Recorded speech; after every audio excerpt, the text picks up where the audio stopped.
साथियों, रविदास जी ने समता और समरसता की शिक्षा भी दी और हमेशा दलितों, वंचितों की विशेष रूप से चिंता भी की। समानता वंचित समाज को प्राथमिकता देने से ही आती है। इसलिए जो लोग, जो वर्ग विकास की मुख्य धारा से जितना ज्यादा दूर रह गए, पिछले 10 वर्षों में उन्हें ही केंद्र में रखकर काम हुआ है। पहले जिस गरीब को सबसे आखिरी समझा जाता था, सबसे छोटा कहा जाता था, आज सबसे बड़ी योजनाएं उसी के लिए बनी है। इन योजनाओं का दुनिया में सबसे बड़ी सरकारी योजनाएं कहा जा रहा है। आप देखिए, कोरोना की इतनी बड़ी मुश्किल आई, हमने 80 करोड़ गरीबों को मुफ्त राशन की योजना चलाई।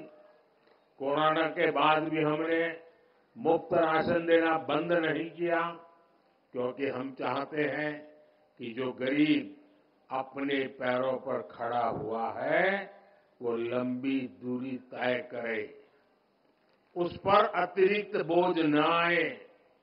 ऐसी योजना इतने बड़े पैमाने पर दुनिया के किसी भी देश में नहीं है।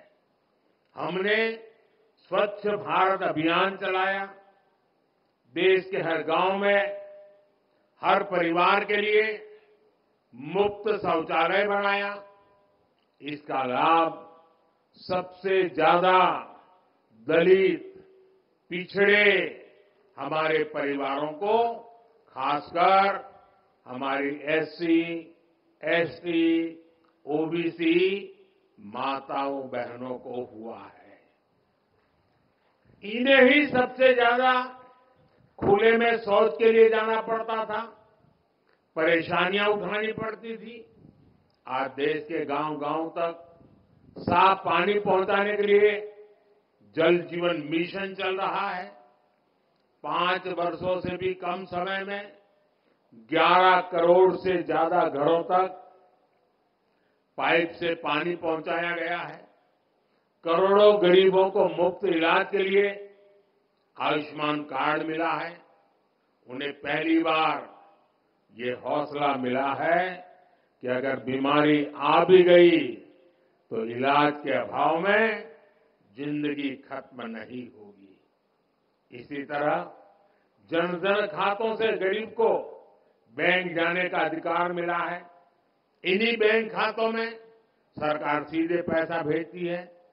इन्हीं खातों में किसानों को किसान सम्मान निधि जाती है, जिनमें से करीब 1.5 करोड़ लाभार्थी हमारे दलित किसान ही हैं।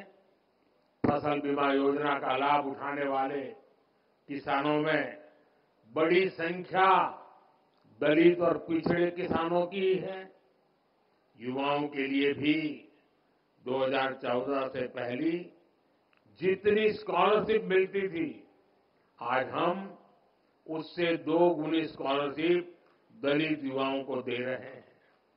इसी तरह 2022-23 में पीएम आवास योजना के तहत हजारों करोड़ रुपए दलित परिवारों के खातों में भेजे गए, ताकि उनका भी अपना पक्का घर हो।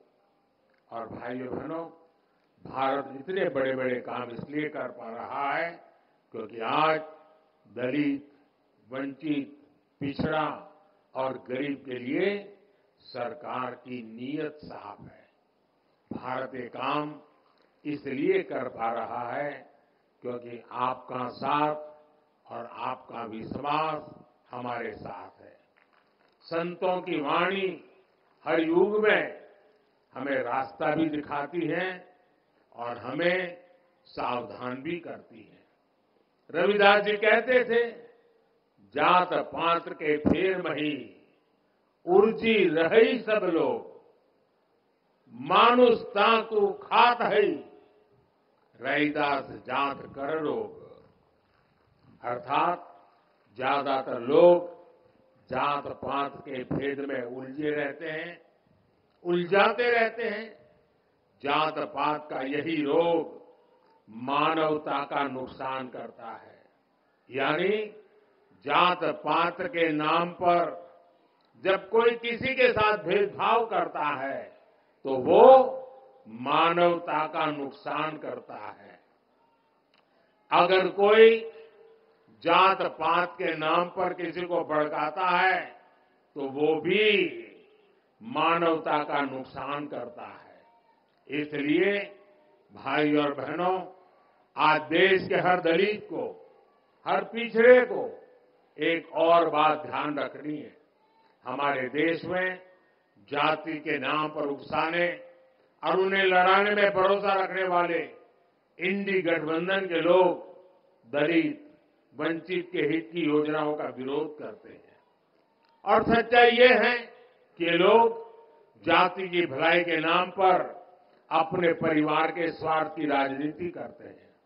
आपको याद होगा, गरीबों के लिए शौचालय बनाने की शुरुआत हुई थी तो इन लोगों को उन्होंने इसका भी मजाक उड़ाया था। उन्होंने जनधन खातों का भी मजाक उड़ाया था। इन्होंने डिजिटल इंडिया का विरोध किया था। इतना ही नहीं, परिवारवादी पार्टियों की एक और पहचान है, ये अपने परिवार से बाहर किसी भी दलित, आदिवासी को आगे बढ़ने नहीं देना चाहते। दलित, आदिवासियों का बड़े पदों पर बैठना इन्हें बर्दाश्त नहीं होता है। आपको याद होगा, जब देश में पहली आदिवासी महिला राष्ट्रपति बनने के लिए महामहिम द्रौपदी मुर्मू जी चुनाव लड़ रही थी तो किन किन लोगों ने उनका विरोध किया था, किन किन पार्टियों ने उन्हें हराने के लिए सियासी लामबंदी की थी। वे सब की सब यही परिवारवादी पार्टियां आई थी जिन्हें चुनाव के समय दलित, पिछड़ा, आदिवासी अपना वोट बैंक नजर आने लगता है।